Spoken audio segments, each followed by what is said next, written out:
नाज़रीन आदाब, आप देख रहे हैं गुलिस्तान न्यूज़ लाइव। मैं हूं सईद इरफान फाजिल और इन कॉन्वर्सेशन, जैसे आपने देखा कि इन कॉन्वर्सेशन में अलग अलग लोगों के साथ मुलाकात करते हैं। देखा जाए तो डिफरेंट फील्ड्स पर हम बात करते हैं, उनके प्रोफाइल से रिलेटेड बात करते हैं।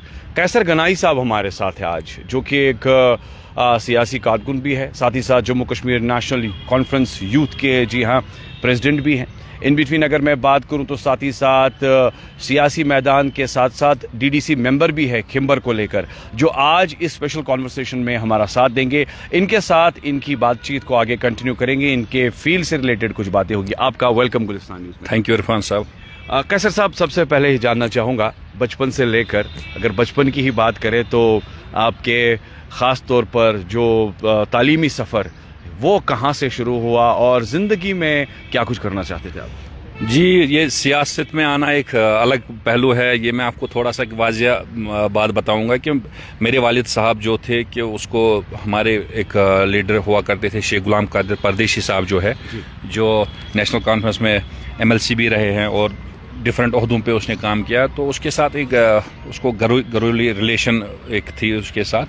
तो उसके बनस्बत में उस वक्त 8th क्लास में पढ़ता था जब परदेश साहब ने एक पहला इलेक्शन लड़ा है, पीडीपी के टिकट पे उसने लड़ा था। सोनवार कॉन्स्टिट्यूंसी हुआ करती थी उस समय पे।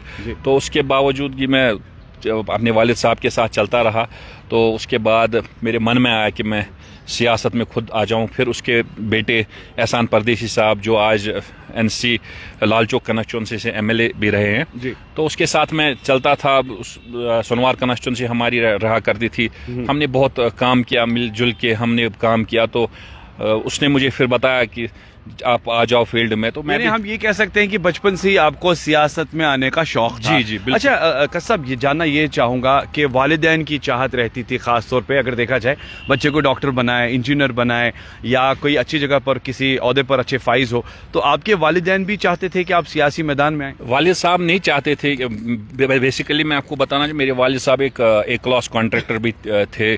तो मैंने आपको यही साथ में बताया पहले कि जो परदेसी साहब का जो घर है, उस घर के साथ एक मतलब घरेलू रिलेशन है, फैमिली रिलेशन है। तो उसके बावजूद मैं पढ़ाई करता था। मैं भी कॉन्ट्रैक्टर हूँ, अभी भी मैं कंस्ट्रक्शन का काम करता था। मुझे ये शौक नहीं था कि मैं डॉक्टर बनूं और सरकारी नौकरी करूं। तो मैं बिजनेस रिलेवेंट ही हमने हर वक्त सोचा कि मैं कुछ किसी फील्ड में अच्छा काम करूं। तो उसके बावजूद जब एहसान साहब भी सियासत में आए, 99 से उसका कैरियर शुरू था, उसने कहा हम भाई है तो हम मिलके काम करेंगे। मैं उसके साथ शाना बशाना चला, एक भाई की तरह हमने काम किया है। मेरा बड़ा भाई है वो। फिर जब डीडीसी के इलेक्शन यहाँ हुए तो उसने मुझे कहा कि नहीं आपको लड़ना है। मैंने कहा नहीं, मैं यही जानना चाहता था